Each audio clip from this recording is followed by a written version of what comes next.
Good morning. I am with Professor Iwasawa this morning to discuss the recent review of Philippines under the ICCPR, the International Covenant on Civil and Political Rights. And I would like to speak with him about the main issues that have been discussed during this review. Professor Iwasawa, the first question I would like to ask you is about this review and how was the dialogue with the delegation? Yeah, thank you. We had a high-level delegation and a very large delegation from the Philippines, and we had a very open, frank, and constructive dialogue. We were very pleased with the level of the dialogue we had. I know that there are some positive developments that will be reflected in the concluding observations, in the recommendations taken by the committee at the end of the session. And could you please highlight the main positive development since the precedent review in 2003? The important frame agreement was signed between the government and the rebel group on the 15th of October, the very day when we started our dialogue. Actually, we started the dialogue at 1 o'clock Geneva time, and only a few hours ago, the frame agreement, historical frame agreement was signed in Manila. And it was important that we had a dialogue on the very day.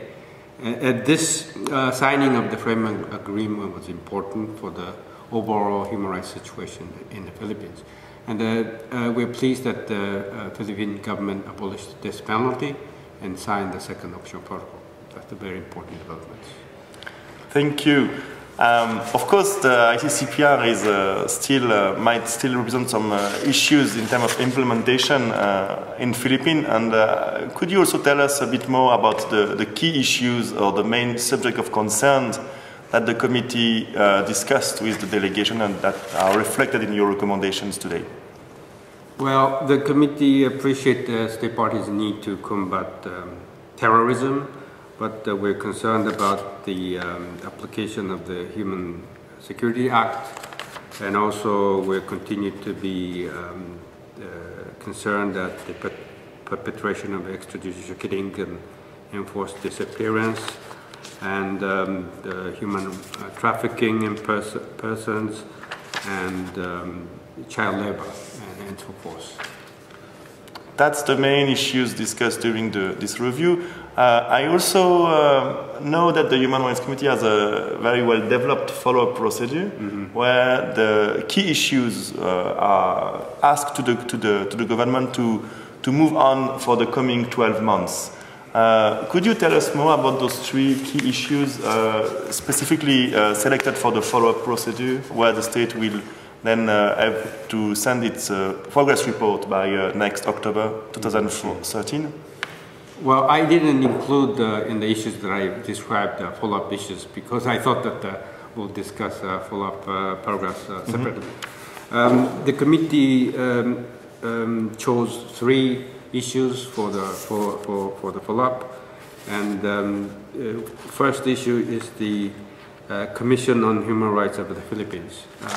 We're concerned about the fiscal autonomy, and we would like the government will take measures to ensure that the Commission enjoys full fiscal autonomy within the year.